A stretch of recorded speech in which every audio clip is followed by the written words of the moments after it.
Welcome to our channel. Today we how to install WireGuard on macOS using Homebrew, full guide step by step clearly. Open your terminal application on macOS. Ensure Homebrew is installed by running the command brew version.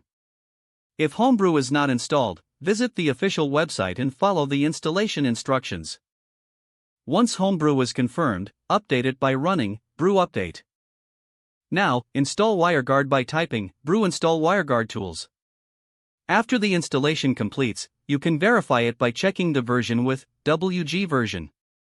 Next, create a directory for WireGuard configuration files using dir/wgconfig. Navigate to that directory with cd/wgconfig. To generate a new key pair, run wg gen key t private key wg pub key public key.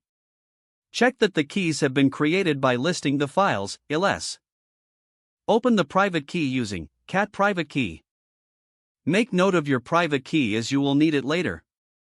Now, open the WireGuard configuration file in a text editor of your choice, for example, nanowg0.conf. In this file, add the following configuration. Start with interface, and below it add the line private key equals your private key, replacing your private key with the private key you noted earlier. Next, set an IP address with address equals 10.0.0.1/24.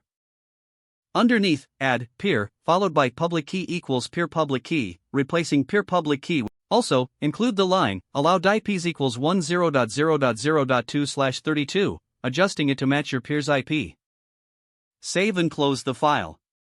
To start the WireGuard tunnel, return to the terminal and run sudo wg quickup wg0. You may need to enter your administrator password. Verify the tunnel is running using wg. To stop the tunnel when you're done, use sudo wg quickdown wg0. Congratulations, you have successfully installed and configured WireGuard on macOS using Homebrew. If the page does not load, refresh the browser or try again in a private or incognito window. Make sure you are using the correct email address, then retype it carefully to avoid small typos.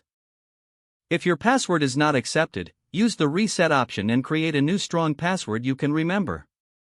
Check your spam folder for verification or security emails, then complete any requested confirmation steps. Don't forget to like this video and subscribe to our channel for more step-by-step tech guides.